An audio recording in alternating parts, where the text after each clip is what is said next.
नमस्कार दोस्तों, स्वागत है आप सभी का हमारे इस चैनल सनातन ज्ञान गंगा पर। दोस्तों, अगर आप जीवन में कुछ नया सीखना चाहते हैं तो इस चैनल को सब्सक्राइब जरूर करें। श्री शिवाय नमस्तुभ्यम। हर हर महादेव।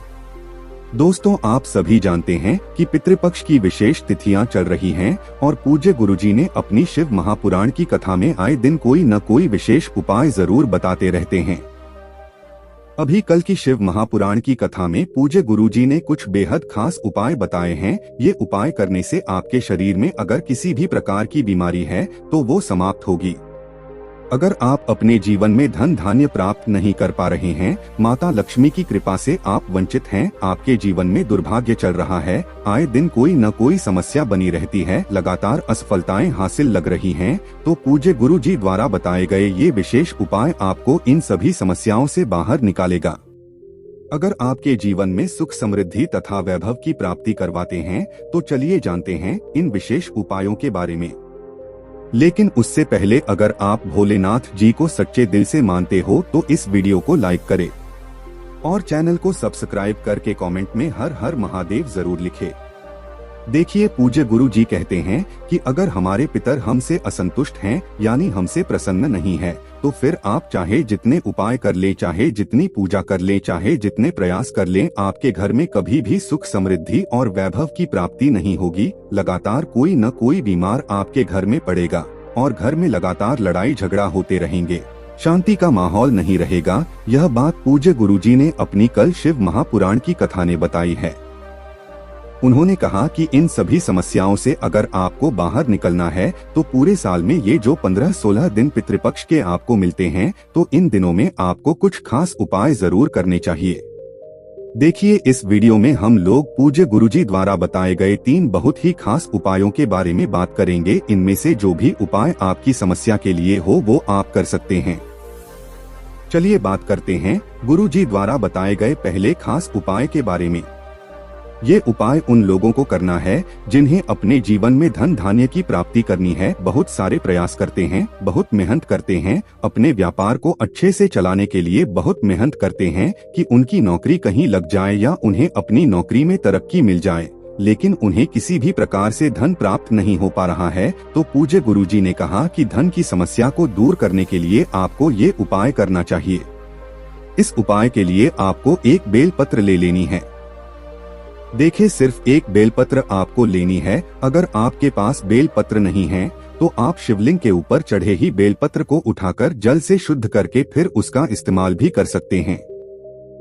बस आपको ध्यान रखना है कि बेलपत्र की पत्ती कहीं से भी कटी फटी नहीं होनी चाहिए और बेलपत्र की डंडी के आखिर में जो दूत होती है यानी जो डंठल होता है वो भी नहीं होना चाहिए। अगर डंठल है तो उसको तोड़कर आप अलग कर देंगे, क्योंकि आप सभी जानते हैं कि बेलपत्र माता पार्वती के आंसुओं से उत्पन्न हुई है। इसलिए अगर बेलपत्र से हम लोग शिवलिंग के सामने कोई उपाय करते हैं तो इससे महादेव हमसे बहुत ही शीघ्रता से प्रसन्न हो जाते हैं। देखिए, आपने एक बेलपत्र लेनी है, फिर इसके बाद आपको एक लोटा जल ले लेना है। लोटा तांबे का ले लीजिएगा और जल आप अपने किचन से ही लीजिएगा। आपके किचन में आरो, मटका या बाल्टी जो कुछ भी रखा हो तो वहीं से आपको जल ले लेना है, क्योंकि किचन में जो जल रखा होता है वो सीधे पितरों का स्थान होता है और यहाँ से शिवलिंग में जब भी हम जल समर्पित करते हैं तो ये जल सीधे हमारे पितरों को ही प्राप्त होता है। अब सबसे आखिर में आपको ले लेना है थोड़ा सा भी शुद्ध देसी घी आपको ले लेना है। अगर देसी गाय का घी मिल जाता है तो ये उपाय के लिए बहुत ही विशेष हो जाता है। अब ये 3 सामग्री लेकर आपको जाना है शिवालय। पूज्य गुरुजी ने कहा कि ये उपाय आप सुबह भी कर सकते हैं और शाम को भी कर सकते हैं। अगर आप शाम को प्रदोष काल के समय ये उपाय कर रहे हैं तो बहुत ही अच्छा, नहीं तो फिर पूरे दिन में किसी भी समय कर सकते हैं। शिवालय पहुंचकर सबसे पहले आप जो एक लोटा जल लेकर गए हैं उस जल को धीरे धीरे शिवलिंग के ऊपर समर्पित करते जाइए और लगातार शिव महापुराण के मूल मंत्र श्री शिवाय नमस्तुभ्यम का स्मरण करते जाइए। गुरुजी ने कहा कि जल आपको इतने धीरे समर्पित करना है कि जल समर्पित करते करते आप कम से कम 11 बार श्री शिवाय नमस्तुभ्यम या ओम नमः शिवाय मंत्र का स्मरण जरूर कर लिया करें।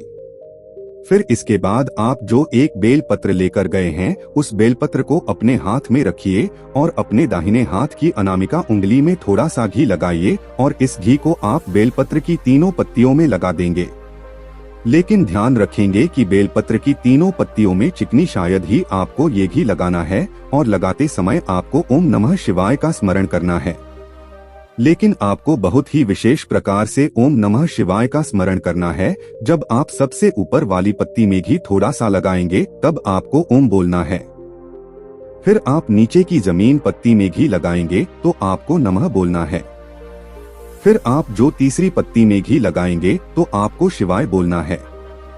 यानी तीनों पत्तियों में आप जब यह थोड़ा थोड़ा घी लगाएंगे तो आपको ओम नमः शिवाय बोलना है। ऐसा करने के बाद आपको यह एक बेलपत्र अपने हाथ में रखनी है और आपके जीवन में धन से संबंधित जो भी समस्या चल रही है उसको दूर करने के लिए महादेव से प्रार्थना करनी है और फिर ये एक बेलपत्र आपको शिवलिंग के ऊपर समर्पित कर देनी है।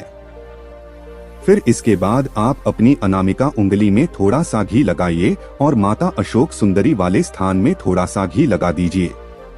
इसी अनामिका उंगली से माता अशोक सुंदरी वाले स्थान में घी लगा दीजिए और फिर महादेव से प्रार्थना करने के बाद आप ये ऐसे ही अपनी उंगली को इसी प्रकार से रखते हुए आप अपने घर पहुंच जाइए।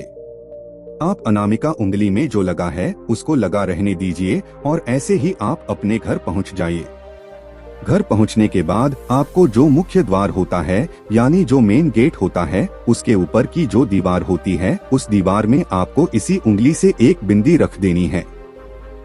अगर आप इस दशमी के दिन ये विशेष उपाय करते हैं तो महादेव आपसे अति शीघ्र प्रसन्न होते हैं और आपके जीवन से धन धान्य की समस्या हमेशा के लिए समाप्त हो जाती है। अब इसके बाद बात करते हैं पूज्य गुरुजी द्वारा बताए गए दूसरे विशेष उपाय के बारे में।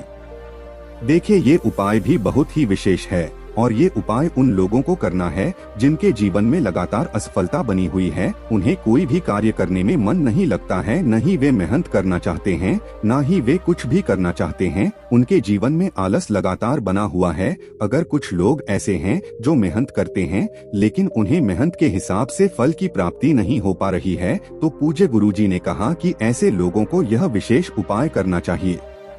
इस उपाय के लिए आपको 7 चने की दाल ले लेनी है। 7 चने की दाल आप जो भी लेंगे वो खंडित नहीं होनी चाहिए, टूटी फूटी नहीं होनी चाहिए। फिर इसी के साथ आपको एक बेलपत्र ले लेना है। लेकिन बेलपत्र लेते समय ध्यान रखेंगे कि यह कहीं से भी कटी फटी नहीं होनी चाहिए। फिर सबसे आखिर में आपको एक लोटा जल तांबे के पात्र में ले लेना है और अपने किचन से ही लेना है। अब ये तीनों सामग्री लेकर आपको शिवालय पहुंचाना है। ये उपाय भी आप सुबह करना चाहे तो सुबह कर सकते हैं और शाम को करना चाहें तो शाम को कर लें।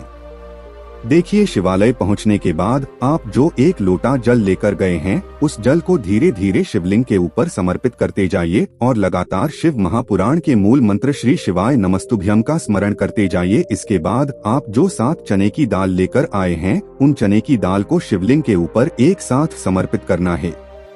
चाहे तो एक साथ समर्पित कर लें और एक एक करके समर्पित करना चाहे तो एक एक करके समर्पित कर लें। और समर्पित करते हुए आप लगातार श्री शिवाय नमस्तुभ्यम या ओम नमः शिवाय मंत्र का स्मरण जरूर कर लेंगे।